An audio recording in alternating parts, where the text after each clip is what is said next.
ഇതുപോലെ നന്നായി ഇടിച്ചു വളച്ച നല്ല ചൂട് കപ്പയും മീൻകറിയും ഊണും മീൻ വറുത്തതും മീൻ പൊളിച്ചതൊക്കെ കിട്ടുന്ന ഒരു അടിപൊളി സ്പോട്ടിലാണ് നമ്മൾ ഇന്നുള്ളത്. നമ്മുടെ ആവശ്യാനുസരണം ലൈവായിട്ടാണ് ഇവർ ഇതെല്ലാം ഉണ്ടാക്കി തരുന്നത്. രുചിയുടെ കാര്യം പറയുമ്പോ എന്റെ സ്ഥിരം ഒരു ഫുഡ് സ്പോട്ടും കൂടെ ആണ്.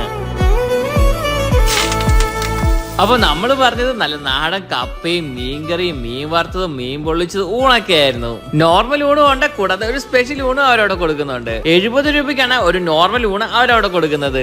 ഈ ഒരു ഊണിൽ തന്നെ മീൻകറിയും കപ്പയൊക്കെ വരുന്നുണ്ട്. 10-11 കൂട്ടം കറികളോട് കൂടിയാണ് അവരവിടെ ഊണ് വിളമ്പുന്നത്. നമ്മൾ അവരുടെ സ്പെഷ്യൽസിൽ നിന്ന് ആദ്യം ട്രൈ ചെയ്ത നത്തോലി ഫ്രൈ ആയിരുന്നു. അത് കഴിക്കുമ്പോൾ തന്നെ ആ ഫിഷിന്റെ ഒരു ഫ്രഷ്നെസ് ഒക്കെ നമുക്ക് അറിയാൻ പറ്റും. കൂടെ ഒരു സിലോപ്പിയ പൊള്ളിച്ചതും കൂടെ നമ്മൾ അവിടെ ട്രൈ ചെയ്തിരുന്നു. അവസാനമായിട്ട് നല്ല വെന്തുടച്ച നല്ല ചൂട് കപ്പയും മുളകും കൊടംപുളിയൊക്കെ ഇട്ട് വെച്ച നല്ല മീൻകറികളെ കൂടി കഴിച്ചിട്ടാണ് നമ്മൾ അവിടെ നിന്ന് ഇറങ്ങിയത്. ആ ഒരു കപ്പയും മീൻകറിയൊക്കെ ഓർക്കുമ്പോൾ തന്നെ കഴിക്കാൻ തോന്നും. അപ്പൊ ഇതൊക്കെ ട്രൈ ആക്കണമെങ്കിൽ നിങ്ങൾ നേരെ വിട്ടോ നമ്മുടെ ചങ്ങനാശ്ശേരി കുമരങ്കരയുള്ള രുചിയുടെ ടേസ്റ്റ് ഫാക്ടറിയിലോട്ട്.